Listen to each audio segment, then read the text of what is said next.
From the CyberHub bunker and studio, you're tuning in to the CyberHub Podcast. And now for your host and CISO, James Azar. Well. Good morning, everyone. Happy Thursday. It's January 6, 2022. James Azar here with the Practitioner Brief, the latest headlines in cybersecurity for all practitioners. Thank you, everyone, for tuning in. We're live on Facebook, LinkedIn, YouTube, Twitter, and Twitch. Good morning to everyone on all these awesome platforms. Thank you for being here today. We've got a packed show like every single day. A lot of things going on in the world of cybersecurity. We're going to be covering all of them here today on the show, so don't go anywhere. Before we do that, though, a quick shout out to our supporters over at KnowBe4, who, without their support, the show would not be possible. So go check out KnowBe4 in the show notes and show them some support.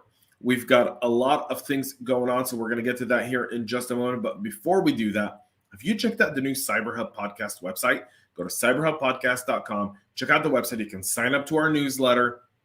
We're not spamming you in any means. I barely send emails, to be honest, simply because of the fact that our content's everywhere. It's on YouTube. Soon we'll be on Rumble and Gettr and everywhere else. You can get us on every single podcast listening platform. You can find the CyberHub Podcast, Goodbye Privacy, CISO Talk, and Breaking into Cybersecurity, anywhere you want to go. So go and check that out as well. If you want to be a guest on the show, you can go and apply. If you want to sponsor an episode, you can go and submit a form there, and we'll get back to you. A lot of really cool things, and we're updating it pretty soon. We'll be launching our swag store, then our members only area, and then our mobile app. So a lot of different things going on where we're going to be incorporating the entire community. Once we open our members area, anyone can do content in our members only area. Really, really cool stuff. So make sure you stay tuned for that as well. So go check it out. Our new website, cyberhubpodcast.com. A lot of things going on this year with this website. You guys are absolutely going to love it. Good morning to Brent. Good morning to David B. Good morning to Terry. Good morning to Miss Karen Warstall. I hope you are safe and everyone is doing well. All right, we're about to get into the show, but before we do that, I'd be remiss if I did not have my morning cup of coffee, my double espresso, in the short cup today. It's just a preference. I don't know why, but coffee cup cheers. Let's get into the show where our friends over at VMware have patched a bunch of important bugs that affect the ESXi Workstation and Fusion products. VMware shipped the updates yesterday, and they address specific and important updates to Workstation, Fusion, and ESXi products to address several security vulnerabilities that could be weaponized by a threat actor to take control of affected systems.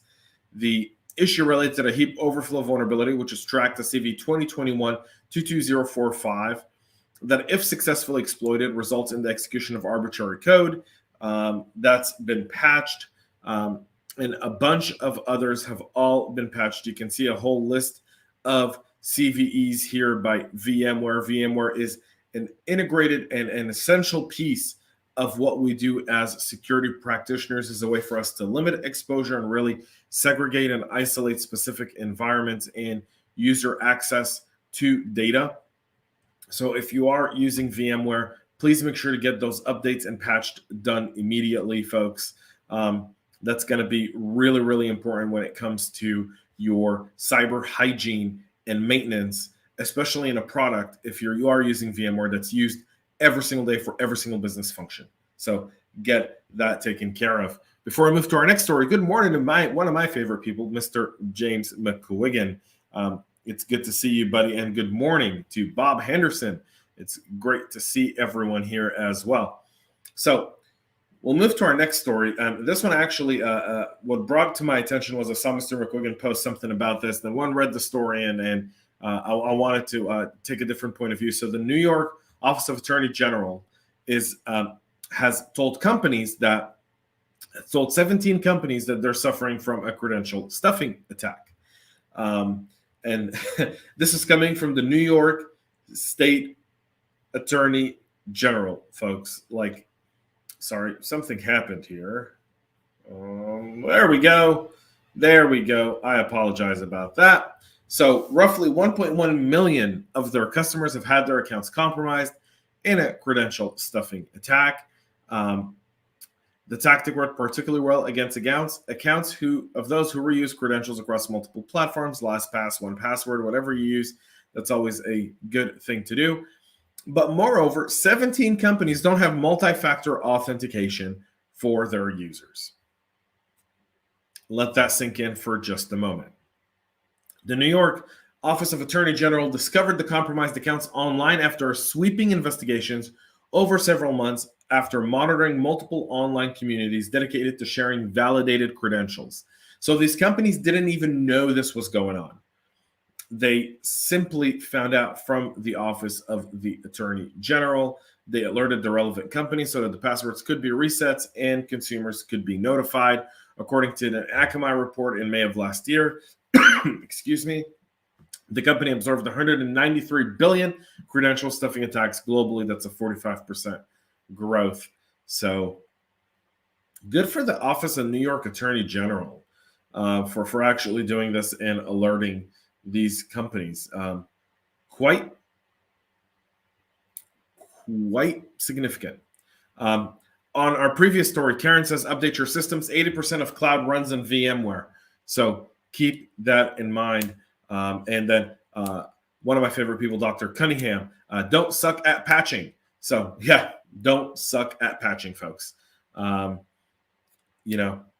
that in mind. All those companies getting a notice from the New York Attorney General. If you have a security team and this still happened, shame. I don't know what you're doing. Really, I don't. They did not publish the name of those companies. France hits Google and Facebook with huge fines over the use of cookies. I say this because 150 million euro fine on Google is nothing for Google that does billions of dollars in revenue. In fact, I think that's like 3 or 4 hours of revenue in Europe. Combined, both Google and Facebook were hit with a 210 million euro fine. Facebook got a 60 million euro fine. I think they do 60 million euros in 2 or 3 hours. So the platforms were also given 3 months to adapt their practices after France said they will impose fines of up to 100,000 euros per day if they're not adjusted. So do the math here, folks. If you're Google, that's $3 million a month on a 30-day month, right? In fines, 3 million euros to keep cookies and keep your cookie practice when you're making billions. This just shows you how inept governments and regulators are at actually understanding how to solve a problem, and why I've always said regulation doesn't always make industry better. Sometimes it just makes us understand the cost of doing business more clearly, and this is one of those cases. So good job for France. Apparently they needed 210 million euros in their government account, obviously, but could have gotten a lot more, number one. And number two, really, I mean, those companies, that's whoever's writing that check or doing that bank transfer is laughing. They're like, that's all we got? That's all we got. Yeah. Well done there, folks. We'll move on to an awesome new piece of news. One of my favorite browsers on planet Earth, Brave, records massive growth in 2021. Brave, which is based on Chromium, comes with nearly all the features available in browsers like Chrome and Microsoft Edge. But what makes it really stand out is the fact that it has a do not track your searches. It doesn't share personal data. It doesn't identify anything with you. Really, really cool. Well, 5 years of growth for Brave. They started in 2017 with about 1.2 million. Some of us are early adapters. They're at 50.2 million downloads now, and 15.5 million daily active users. And its mobile browsers has been downloaded over 10 million times. So free yourself of the browser monopoly, folks. Go download Brave, download DuckDuckGo. DuckDuckGo now has a beta email account. If you haven't seen that, my friend Kevin Peterson pointed that out to me the other day when we were having drinks. Really, really cool. Within the DuckDuckGo browser, if you're using DuckDuckGo on your mobile phone, and let's say You're going somewhere and they're asking you for your email address. Well, you generate a DuckDuckGo email address, you give it to them, and if you get spammed at that address, you'll know about it and you'll know that they're selling your information. So, something really, really cool. David B loves Brave. I love using Brave as well. That is my browser of choice every single time. And our final story of the day. 10 bipartisan senators have sent a letter asking for clarity on how the Department of Homeland Security and the Department of Transportation are doing when it comes to cybersecurity efforts against attacks on our critical infrastructure. The 10 U.S. senators this week wrote to the secretaries of both DHS and Department of Transportation asking about specific measures they plan to pursue to prevent and respond to cyber attacks on the nation's critical infrastructure. The DHS Secretary Alejandro Mayorkas and the Department of Transportation Secretary Pete Buttigieg, 6 Republicans and 4 Democrats have cited the sophisticated attack attempts on our critical infrastructure. They've also noted in their letter that DHS and DOT must have the capabilities and resources to prevent and address these threats. Transportation is one of the 16 critical infrastructure sectors designated in the presidential policy circa the Obama administration and recently emphasized in a summit. The senators are also requesting information about the respective agencies' security-related processes. In a letter from January 3rd, the lawmakers say cyber attacks on American transportation infrastructure are escalating in frequency and severity, as evidenced by the ransomware and Colonial Pipeline, and much, much more. The 10 senators who actually wrote this, so you guys know who signed this: Jackie Rosen out of Nevada, Roger Wicker out of Mississippi, Rob Portman, one of my favorite senators out of Ohio, Shelley Moore Capito out of West Virginia, really smart, Raphael Warnock, a local guy here in Georgia, Todd Young of Indiana, Don Sullivan of Alaska, James Langford of Oklahoma, Amy Klobuchar, the former presidential candidate out of Minnesota, and Maggie Hassan out of New Hampshire. I'm still surprised that 90 senators did not sign this letter. Just saying. I think it makes accountability from these secretaries a lot more powerful when all 100 ask for this type of clarification, and I don't see why they wouldn't. Where's Ted Cruz? Where's Tim Kaine? Where's Rubio? Warner? All of these guys that claim to hold the cybersecurity, why aren't you signed on this one as well? So keep that in mind. Yeah. The folks writing the legislations are asking the folks who work in the orgs that they are doing what they are writing legislation for. Oh my God, that headline made my day. Dr. Cunningham, yes, indeed. But those departments don't really rely on legislation in order to run cybersecurity. They rely on legislation for funding. But primarily they're trying to get clarification over what are they doing. And I think this is more a clarification of what they're doing with funding than anything else. I did reach out when I saw this to several of my contacts on the Hill. If I get more information, I'll let you guys know. I haven't seen anything as of yet come through my phone as we're doing the show. So